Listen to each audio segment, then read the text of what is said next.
everyone, welcome to another Modern Deck Tech. Today I revisited an old favorite, Abzan Tarmohawk.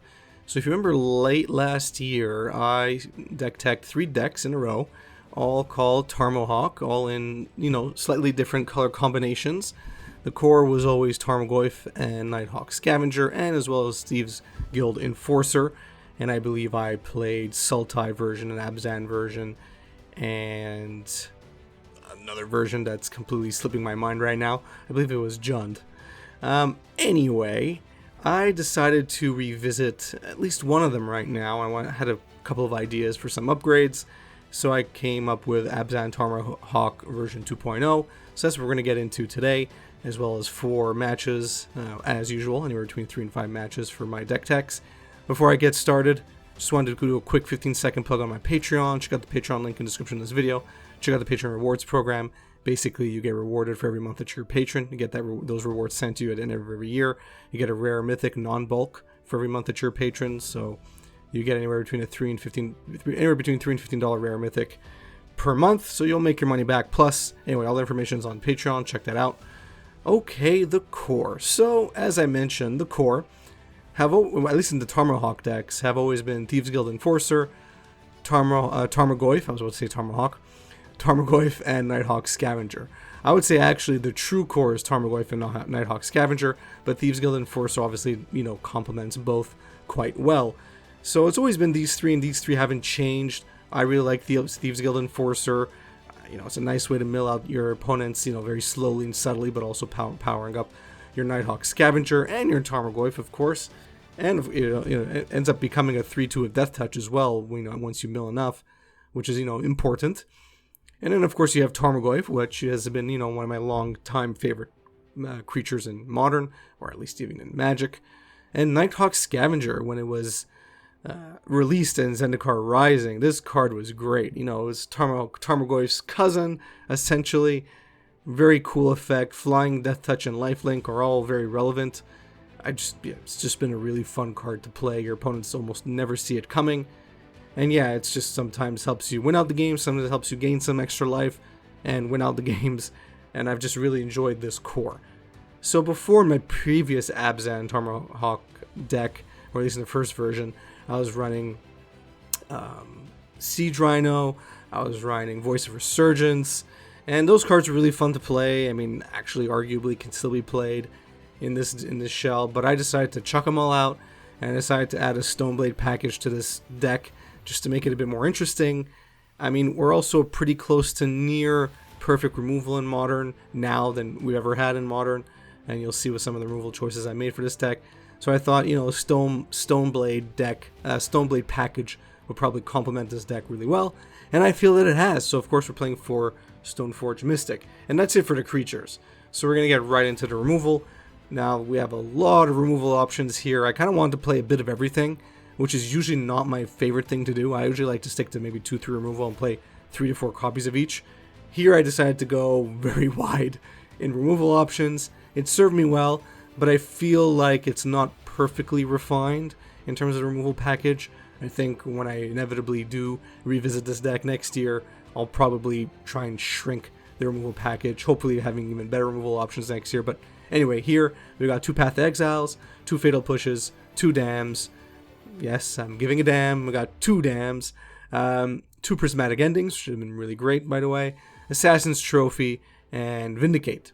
So that's my removal package. It served me well, helps me, target essentially anything I want to target in the main, which is what I want. I want to rely on the sideboard as little as possible, so the main has a lot of the tools that you would need to beat a lot of the decks in the meta.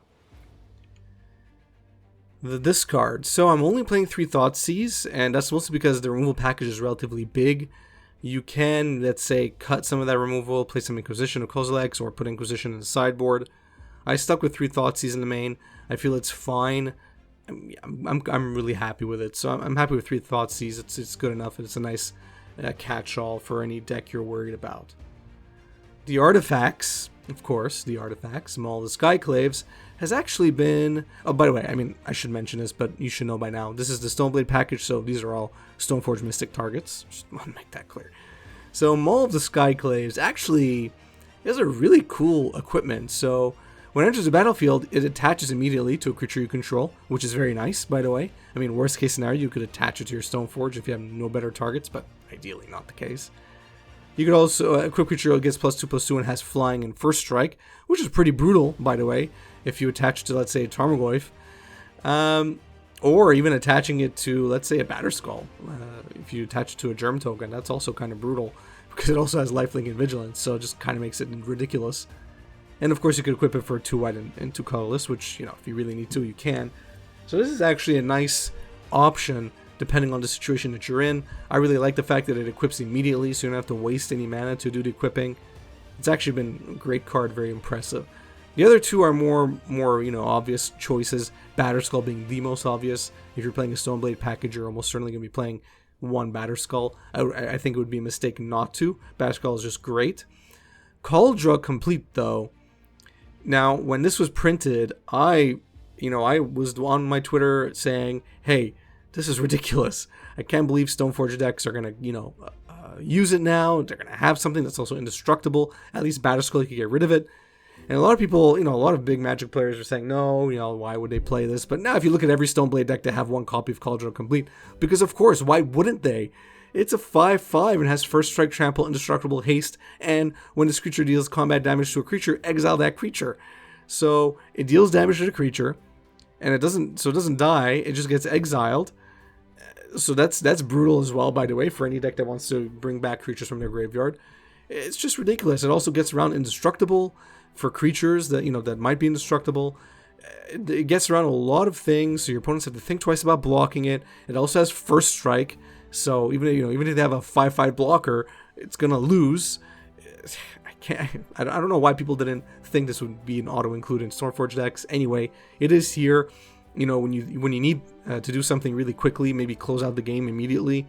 Cauldron Complete is actually great because it comes down and can swing right away. Has trample. Everything is just very, very nuts about this card. Of course, if you do get into your hand and can bring it onto the battlefield with Stoneforge, you're almost never going to hardcast it. This I have tried. I never managed to get to 7 in any reasonable amount of time, so just keep that in mind. Alright, the rest, I didn't really have a category for these. I am playing 3 Unearths. I just kind of like Unearth. Return target creature card of current mana cost 3 or less from your graveyard to the battlefield. All your creatures are relevant with this. Yeah, I mean, I just really like Unearth. It's actually pretty great. Worst case, if you draw into it and you don't need it, or you draw extras, you could cycle it away, which works really well. Kai's Guile, I've always been on the kind of defense of. When it's good, it's great. Sometimes it just kind of feels underwhelming. I try and aim for the Entwine. If I could get to 6 mana, entwining it's kind of awesome. If not, you're going to pick whatever's best for you at any given time, obviously. And I don't know, Kai's Guile is a nice utility card, I suppose. But I think of the cards that I could remove, Kai's Guile is one of them, and I can make room for something else. Let's say just more discard like Inquisition of Kozilek. Alright, the lands. So, I mean, nothing too crazy about the lands. Very similar to the types of mana bases you often see in my decks. At least my decks that are normal, which this deck is, relatively speaking. Have, 3 Concealed Courtyards for the fast lands. And then you have your typical Shock, Simple Garden, Overgrown Tomb, Godless Shrine. Nothing crazy there. Then you have your fetches, of course, and then you got your basics. I mean, it's kind of obvious what you see on the screen is what you're getting. This mana base has worked relatively well for me. I was never really short on any particular color. A lot of basic options as well. If you get Path, if you get, Feel the Ruin, whatever it may be, you have a lot of basics to go for. The sideboard. So the sideboard, again, also feels in the air for me. Veil of Summer is kind of obvious for me. Chalice of the Void, I just kind of feel disgusting playing it. But in these colors, I feel it's kind of a necessary evil to deal with all the Cascade decks. So Chalice of the Void is often coming in for the Cascade decks. You don't really want to bring this out for 1 or 2 because it's going to be hosing you as well. So this is almost coming down for 0 to deal with the Cascade spells. So that's really why Chalice is there. And Engineering Explosives as a one-of, you actually could probably remove it because you have pretty good removal right now. I mean, in your main. If you're worried about, creature decks going wide, you have Dam. So Engineering Explosives might be something you want to get rid of. Grafdigger's Cage, sort of graveyard strategies, but keep in mind that also may affect your deck. Fracture, it's just been a great destroy target artifact, enchantment or planeswalker for 2, which is awesome at instant speed. That's actually a great removal card. Kataki War's Wage. For all the artifact decks that you may be concerned about, this is really meta dependent. The meta has been shifting away from some of those artifact decks, but this can be good against food decks, by the way. So if you go against Hell's Kitchen or whatever it may be, this is a good way to combat them. And then the last two as well, these two I'm not 200% on, Sword of Feast and Famine, Sword and Fire and Ice. They're great cards, they're great. I mean, I just don't know if I really want them to be taking up sideboard space. If you can, just fit them to your sideboard, they're great for relevant matchups. If not, I mean, you could probably drop them, but this is what I ended up with at the end of my testing, so this was a sideboard. Okay, the matchup. So I feel combo is probably one of the more worst matchups. I guess it really depends on the type of combo deck. Living End, maybe Chalice of the Void. Your sideboard can help you out a bit more there. Against primetime decks, actually, it's not that bad because you have a lot of removal that can target their lands, or just easily remove their creatures or Amulet of Vigor, whatever it may be. So primetime decks, you might be able to give them a lot more trouble. But if it's anything that's spell-based, like spell-based combo, you're going to be having a lot more issues with those. So that's just kind of at least my experience with this deck in its testing recently in this version. Spell-based combos are going to be your weaker matchups. Hopefully you're going to see more primetime decks. If you do, it's going to be better for you. If not, it's going to be a bit more of an uphill battle. Aggro decks. So removal is plenty. I have had issues with the velocity of this deck. What I mean to say is that, at least in my testing recently, I feel like it's just been slower than a lot of the aggro decks out there. Whereas when I tested this last year, it actually felt really good in terms of velocity. So I'm not sure if it was just me in my testing. I mean, I played a lot of matchups, obviously, in this new version. Maybe I just biased. Maybe I just had a lot of aggro decks that got really lucky and I got really unlucky. But I feel like the velocity, the speed at which this deck unpacks itself is not where I want it to be, at least in the Abzan shell. So I've had a lot more trouble with the aggro decks, and that might be also why I'm very biased in having a lot more removal in my main board, at least in the final iteration of this deck. That being said, with all that removal, especially if you get it out early, you can keep aggro decks at bay, but you're never going to really get ahead of them. What you're going to be is you're going to be head-to-head with them, maybe be a bit ahead of them if you're lucky, but always at least trying to keep them in check so you can get your bigger creatures on the battlefield and kind of just beat them through attrition more than anything else. That's been my experience with aggro. If it's burn, it's not as bad because you have a lot of life gain sources in the main, so it's not that big a deal. But yeah, against all-out aggro, it's a bit of an issue. Control.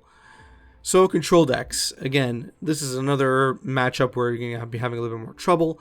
I mean, control is control no matter what deck you're playing. You're going to have to anticipate permission. You're going to have to anticipate removal. This is just the reality of things. If your Stormforge Mystic sticks and you get to, get your Batterskull out, that might be a good thing, but just keep in mind you're probably going to have a Path to Exile or something aiming for your Germ token.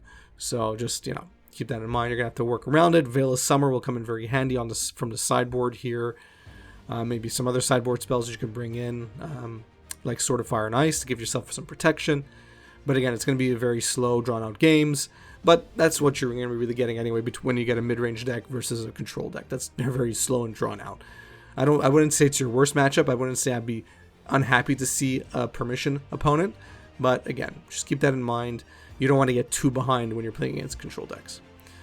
Mid-range decks, so other mid-range decks. I do consider this deck to be a mid-range deck, so you're going to be playing other mid-range decks, other Stoneforge decks. I think, again, you could pretty much stay 1-to-1 with them. It's going to be a lot of attrition, a lot of back and forth in terms of card advantage and swing. Again, velocity is less of an issue here because mid-range decks do take a bit more of their time, so that's a good thing for you. They tend to run a lot more discard, so you're going to have to keep that in mind. So their discard will outpace yours, so be careful when you're mulliganing. But those are just regular gameplay tips. I think in general you could keep up with the mid-range with the best of the mid-range decks and beat them out as well, at least in a lot of my experience. So Tron decks or big mana decks, again, you have a lot of removal in the main that targets Tron lands that you could get rid of immediately, like Vindicate, Assassin's Trophy. So those are great options to, get rid of those. You also have Planeswalker removal on the side and other cards you can bring in on the side to kind of deal with Tron. So I would say it's not the worst thing in the world. You do have Path to Exile again, which is great. Oh, my voice keeps cracking, sorry. Which is great to deal with Wormcoil Engine, for example, although I'm not seeing too many Wormcoils recently. So in general, you have a pretty good matchup here. Your creatures get pretty big. Tarmogoyf gets big. Nighthawk Scavenger gets big enough. It also has Death Touch, so if you're playing against Eldrazi Tron, you're going to be able to, at least sacrifice yours for theirs. So that's always good. Yeah, generally speaking, the Tron matchup is good here. All right, so for borderline Magic decks, so if you're playing against Lantern, which you'll see a matchup today, by the way, that'll be interesting. Again, you're very much going to be grinding against those type of decks. If you're playing against Mill, it's okay. I mean, Mill, for me, honestly, I don't think there's really a good deck against Mill. Maybe Dredge doesn't mind Mill. But when you're playing against Mill, it's really just, if they have the nuts, they have the nuts. If they don't, then you'll probably beat them out with your creatures. Big graveyards do help three of your creatures, which is fine. If they want to make your Tarmogoyfs huge and your Nighthawk Scavengers huge, perfect. So that's that. If you're playing Dredge, well, say a prayer. And that's it for the matchup. So I really did like going back to Abzan Tarmohawk. I'm definitely going to go back to my other Tarmohawk shells. I think I'm going to enjoy those a lot more. I still feel like this needs to be refined a bit more, so I'm looking forward to making a version 3.0 in the future, in 2022, almost certainly. But I did like this deck. I did like playing with it and working around its shortcomings and trying to fill in those gaps. I would really like to hear from you in the comment section down below what you think about it. Do you think it's just better to play all out, black, white Stoneforge, or just playing Stoneforge with some other color? What do you think about the Tarmohawk package today compared to the Tarmohawk package last year? Because I feel like last year I got really positive responses from the Tarmohawk decks. Curious to hear what you guys think about it. And by the way, even of last year, of the 3 decks that I played, Abzan was the weakest, quote unquote, of the 3, which is why I wanted to get back to Abzan here. But I would love to hear from you. Let me know in the comment section down below. Keep in mind, there are going to be 4 matches going up today. If you enjoyed the video, please give it a thumbs up. If you enjoy my content in general, please subscribe, hit notification bell, follow me on Twitter, Facebook, share my content on social media, watch my content start to finish like you're doing right now. All this stuff really goes a long way, really helps me out a lot. I would appreciate it. If you want to support me on Patreon, check out the Patreon rewards check out the Patreon link in the description of this video. Check out the Patreon rewards program. Like I mentioned in the beginning of the video, my Patreon is not set up for me to make money. It's actually really just there to fund sealed product openings on this channel. So I pay you back essentially in the form of rares and mythics that open up from those sealed products. You're guaranteed to get 1 non-bulk rare or mythic for every month that you're a patron at the end of every year. That also builds up to 24. So if you're a patron for 2 years, 3 years, 4 years, every year you're going to get 24 rares or mythics.